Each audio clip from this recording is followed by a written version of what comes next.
আসসালামু আলাইকুম, সবাইকে স্বাগতম।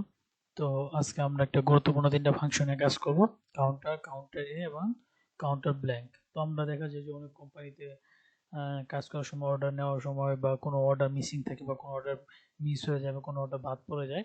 তো আমরা এরকম একটা লিস্ট থেকে বের করবো যে কতগুলো অর্ডার বাদ পড়ে গেছে। তো চলেন শুরু করা যাক। তো আমরা শুরু করে দিই। আর আরেকটা জিনিস, আপনাদের যদি এই পিডিএফ গুলো যদি দরকার মানে পড়ে থাকে বা দরকার হয়, তাহলে আপনারা দয়া করে আমার সাথে যোগাযোগ করবেন। আমি ডেসক্রিপশনে আমার হোয়াটসঅ্যাপ নাম্বার দিয়ে রাখবো। তো হোয়াটসঅ্যাপ নাম্বার আপনারা যোগাযোগ করবেন, আমি পিডিএফ গুলো আপনাদের দিয়ে দিতে পারবো, আপনারা সহজেই প্র্যাকটিস করতে পারবেন। তো চলেন আমরা শুরু করা যাক। আমরা কাউন্টার ব্ল্যাঙ্ক দিয়ে শুরু করব। তো এখানে আমরা গেলাম, যাওয়ার পর এখানে একটা সমান চিহ্ন দিলাম, ইকুয়াল দিলাম, তারপর এখানে লিখব counter blank, COUNTER, counter, sorry, counter blank. দেখেন কাউন্টার ব্ল্যাঙ্ক কিন্তু আমাকে সাজেস্ট করছে। তো আমি এখানে কি করলাম, ক্লিক করলাম। তো আমরা দেখতে পাচ্ছি যে এখানে দেখি আমরা কতগুলো ডাটা মিসিং আছে। তো আমি প্রথমে সিলেক্ট করলাম, দেন আমি একটা টান দিলাম। তো আমি এই পর্যন্ত যাচ্ছি যে আমরা দেখবো এখানে কয়েকটা, এই রেঞ্জে দেখবো যে কয়েকটা অর্ডার মিসিং আছে। তো চলেন শুরু করা যাক। তো এখানে আমি এখানে C8 থেকে C499 পর্যন্ত নিলাম। দেন আমি চাচ্ছি যে এই পর্যন্ত আমরা দেখবো একটা অর্ডার মিসিং আছে। তো আমি এখানে গেলাম, এখানে কি করলাম, দেন আমি ইন্টার ক্লিক করলাম। দেখেন এখানে মোট 166টা অর্ডার মিসিং আছে। ঠিক আছে।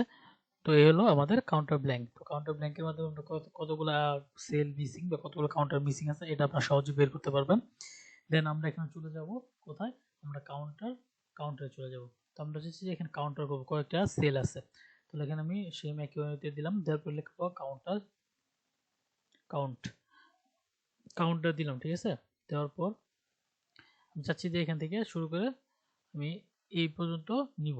নেওয়ার পর দেখবো এখানে কয়েকটা অর্ডার, মানে আমি কিছু সংখ্যক অর্ডারটা নিলাম, দেখবো যে এই পর্যন্ত কয়েকটা অর্ডার আমরা কমপ্লিট করা হয়েছে, এখানে দিলাম। তারপর আমরা ইন্টার ক্লিক করলাম, দেখেন এখানে 75টা হয়ে গেছে। দেন আমরা যাচ্ছি, এগুলো সব নিউমেরিক, ঠিক আছে, অ্যালফাবেটিক না। তো আমি একটা ডাটা কি করতেছি, আমি যদি একটা ডাটা ভ্যানিশ করে দিই, ডিলিট করে দিই, দেখেন আমার কিন্তু দেখাচ্ছে ডিলিট। ঠিক আছে, দেখ 73। তো আমি যদি আবার দিয়ে দিই 74, আবার দিয়ে দিই 75। তো এটা হলো নিউমেরিকের জন্য। ঠিক আছে, আমি যদি এখানে ডাটা ডিলিট করে দিই, সাপোজ এখানে আমি ABC দিলাম, দেখেন এটা কিন্তু নিতে মানে রিকগনাইজ করতে পারতেছে না। তো এটা জাস্ট আমরা রিমুভ করে দিলাম। ঠিক আছে। হ্যাঁ।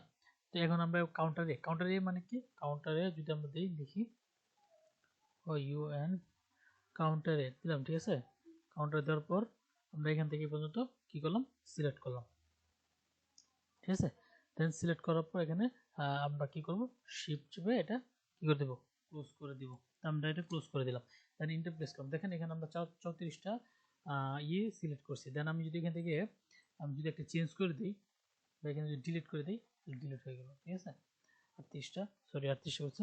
এখানে যদি আমি কোনো একটা কিছু অ্যাড করি, দেখেন কোনো পরিবর্তন হচ্ছে না আগেরটার মতো। তো কাউন্টারে আর কাউন্টারের ভিতরে পার্থক্য হলো যে কাউন্টারের ভিতরে আমরা নিউমেরিক গুলা ব্যবহার করতে পারি, আলফাবেটিক গুলো ব্যবহার করতে পারি না, এবং কাউন্টারের ভিতরে আমরা সবগুলো ব্যবহার করতে পারি। তো আজকের ভিডিওটা এই পর্যন্ত। যদি ভালো লাগে তাহলে সাবস্ক্রাইব করবেন।